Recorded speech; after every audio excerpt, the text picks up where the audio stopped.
오늘 채색을 해볼 텐데요. 가장 먼저 준비해야 될 것은 받으신 키트 안에 물감을 준비해 주시고요. 오늘은 하얀색이 지금 필요하니까 하얀색을 분리해 볼게요.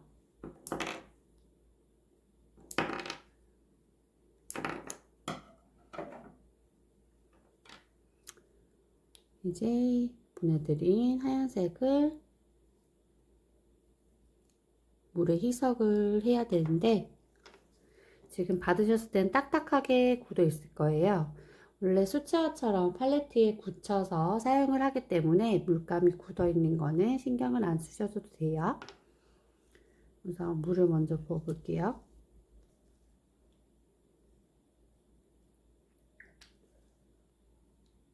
붓을 이용해서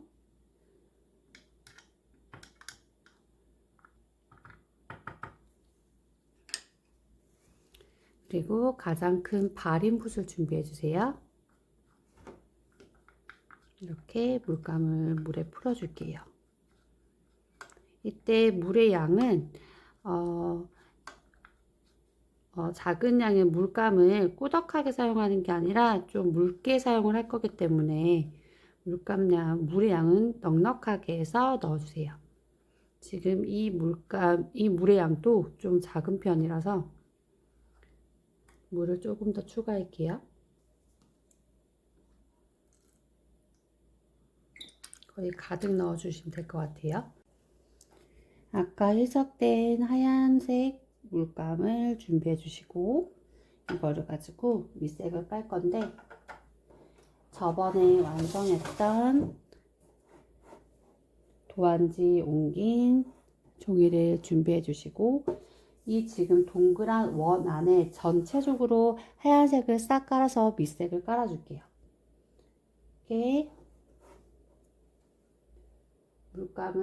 붓에 물감을 흥거지 젖은 다음에 위에서부터 차례대로 그냥 쑥 편하게 깔아주시면 돼요. 물감을 계속 추가해 가면서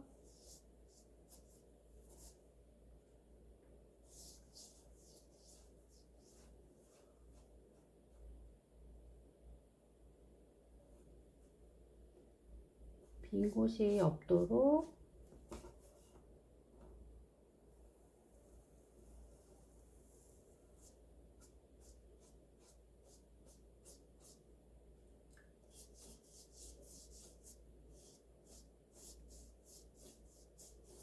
편하게 쭉쭉 깔아줄게요.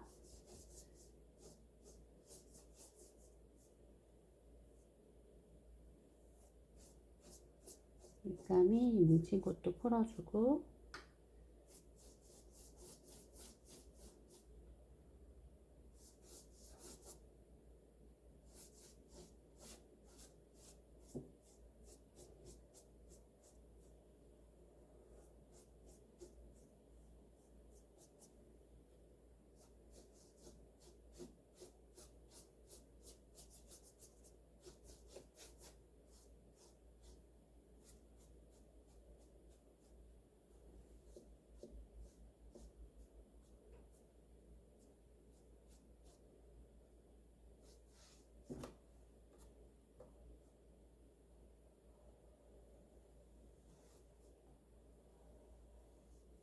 특히 이 테두리 면에서 너무 바짝하게 밖으로 안 나가려고 칠하다 보면 흰 틈이 생길 수도 있는데 바깥 라인이 지금 두 줄이잖아요. 안쪽 라인 말고 바깥쪽으로 살짝 튀어나가도 되니까 빈 곳이 없도록 발라주는 것이 칠해주는 것이 더 중요합니다.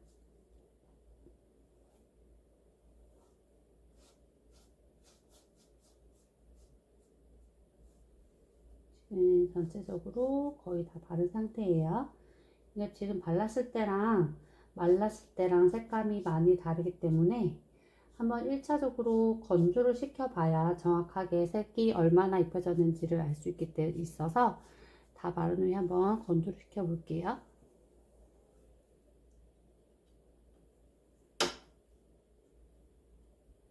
이때는 빠르게 드라이를 이용해서 건조를 시키셔도 되고 자연 건조로 건조를 시켜줘도 되는데 지금 전 시간이 없기 때문에 드라이기로 한번 건조를 시켜 볼게요.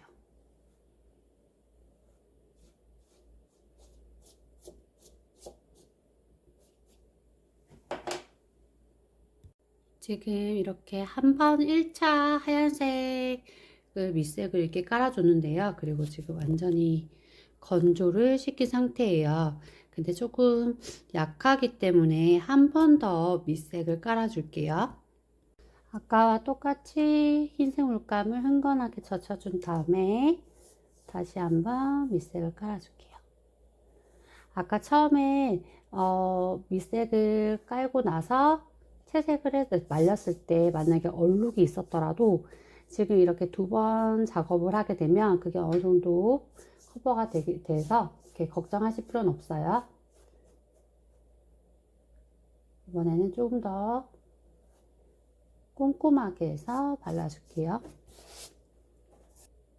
동양화는 원래 색을 한 번에 진하게 해서 까는 게 아니라 이렇게 묽게 타서 물감과 물을 많이 타서 좀 연하게 해서 여러 번 덧칠을 해야 되는 좀 그런 그림 중에 하나거든요. 그래서 항상 이렇게 밑색을 깔든 채색을 하든 두 번 이상은 꼭 같은 색으로 색을 쌓아야 된다라는 것을 기억해 주세요.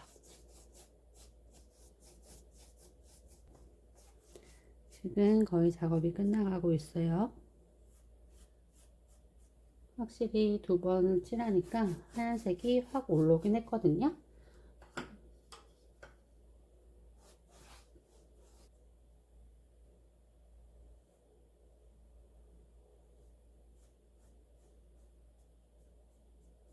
다 끝났으니까 한 번 더 말리고 올게요. 지금 두 번 밑색을 깐 다음에 지금 건조를 시켜준 상태인데 자세히 보시면 1차보다 2차를 했을 때 더 확연하게 흰색이 올라온 것을 볼 수 있어요. 옆에 종이랑 비교를 했을 때 차이가 보이시죠? 이렇게 밑색 작업을 두 번을 하고 건조를 해주면 끝이 납니다. 다시 흰색 물감은 이제 더 이상 필요가 없기 때문에 버리셔도 되고 깨끗하게 씻어온 팔레트와 그리고 주황색이나 이렇게 주황색이 아니라 이 분홍색이나 파란색을 여기 풀어 줄게요. 깨끗한 물을 준비해 주시고 이건 그냥 일반 물병이에요. 약으로 쓰는 물병 뭐든지 상관없어요. 물을 한 반 정도만 넣어 줄게요. 그리고 뒤에 꽁다리를 이용해서 똑같이 이렇게 누르셔도 되고요. 뒤를 꾹꾹 누르시면 나와요. 이렇게 해서 풀어줄게요. 이때는 채색 붓이 필요하기 때문에 채색 붓을 이용해서 풀게요. 시간이 지나면 저절로 풀리기도 하니까 미리 이렇게 풀어 놓으셔도 되고요. 저처럼 그냥 바로 필요하실 때 좀 수고스럽긴 하지만 이때 풀어 주셔도 돼요. 그리고 이거는 물을 반으로 한 이유는 아까는 밑색이어서 물을 많이 타서 좀 연하게 채색을 해줬다면 이건 좀 꾸덕하게 만들어 준 다음에 필요할 때마다 물로 농도를 따로 조절해서 사용할게요. 지금 물감이 어느 정도 희석이 되고 덩어리가 이 정도 남았는데 충분히 지금 밑색 밑 라인을 그릴 정도는 녹았기 때문에 한번 테스트를 한번 해볼게요. 파지를 준비해 주시고 이렇게 물지도 꾸덕하지도 않은 색 정도가 나왔네요. 이 정도면은 충분히 밑색을 그릴 수 있을 것 같아요. 물감을 흥건히 이렇게 하신 다음에 바로 밑색을 긋는 게 아니라 이렇게 옆면을 이용해서 물감을 어느 정도 덜어내 주시고 특히 이 끝부분은 정리를 잘 해 주셔야 돼요. 그러면 한번 그려 볼게요. 지금 저희가 스케치를 할 때 이 두께감 있는 라인을 이렇게 두께감을 그대로 표현을 해주는데 이 안쪽을 메우면서 채색을 해준다고 생각하시면 되세요. 이때 겉에 스케치 연필 라인을 덮으면서 같이 이렇게 안을 채워줄게요.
물감을 계속 추가해 주시는데 너무 많을 경우에는 이렇게 키친타올을 이용해서 물감을 조금 덜어주세요. 지금은 그렇게 두꺼운 면적이 아니라 얇게 선을 채우는 작업이기 때문에 붓의 물감량이 너무 많은 상태로 종이에 그대로 가져가시면 물감이 번져버리는 수가 있어요. 그래서 항상 붓에는 물감을 덜어내 주시고 최소 양의 물감량으로 선을 그어 주신다고 생각하시면 되세요.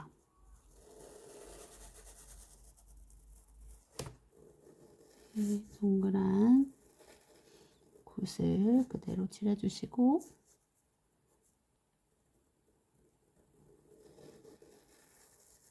여기도 두께감 있게 그대로 칠해주시고 또 물감을 덜은 상태에서 조금 덜어주시고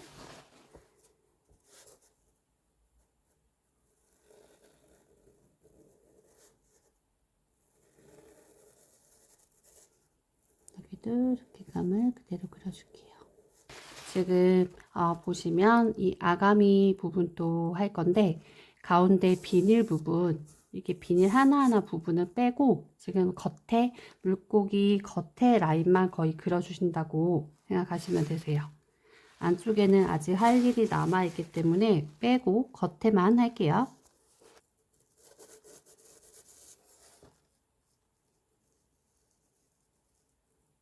시원시원하게 그냥 한 번에 붓에 힘을 주시고 조금 누른 상태에서 그리면 두께감이 좀 있게 나오거든요. 한 번에 그냥 하시면 더 편하게 그리실 수 있으니까 손에 붓을 누르는 힘을 조절해가면서 채색을 해주세요. 이게 조금 밖으로 내가 스케치 라인과 좀 다르게 튀어나왔다 해도 이거는 상관이 없어요. 그래서 그냥 좀 자유롭게 하셔도 돼요.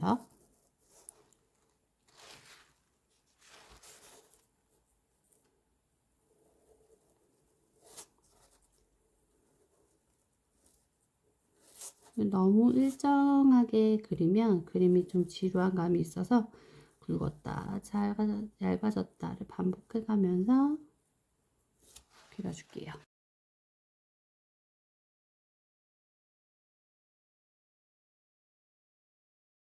이제 이 겉에 라인을 한 번에 쑥 이렇게 그려볼게요.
지금 물고기의 윤곽선은 거의 다 끝난 상태고요. 안쪽에 있는 비닐을 제외를 했어요. 그리고 지금 남아있는 부분은 이 밑에 파도 부분이랑 외곽선을 똑같은 방법으로 그대로 채색을 진행할게요. 파도를 먼저 할 건데, 파도는 지금 이 안에 선이 여러 개 있지만 이걸 제외하고 이 겉에 있는 두꺼운 선만 지금 윤곽선을 잡아줄게요. 여기 윤곽선 같은 경우에는 지금 물고기 외곽선을 할 때는 조금 튀어나가도 틀려도 상관이 없지만, 여기는 웬만하면 두께를 일정하게 곱게 그어주는 게 포인트예요.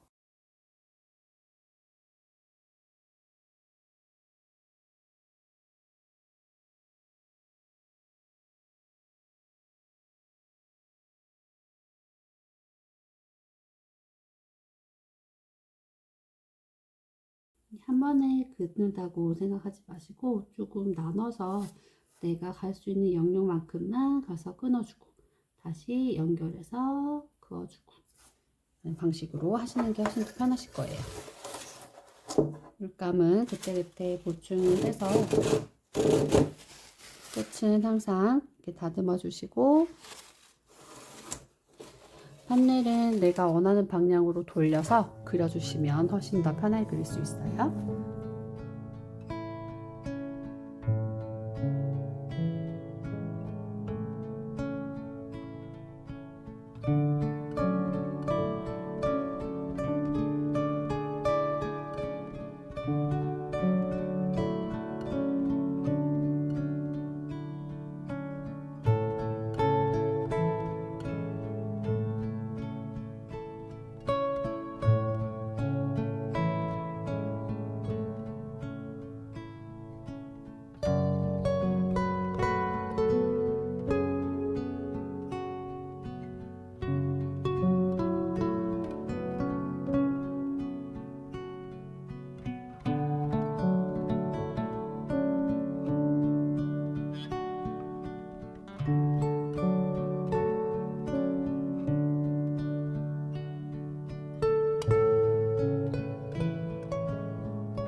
이제 발림을 들어가기 전에 윤곽선 작업을 하는 게 끝이 났어요. 물고기 외곽선과 가시 부분, 지느러미 부분을 다 그려줬고, 안쪽은 비워줬고, 그리고 파도의 가장 외곽선만, 그리고 동그라미 원형의 외곽선만 채색을 해준 상태입니다. 여기서 이제 발림을 조금 연습을 해보고 발림을 해보도록 할게요.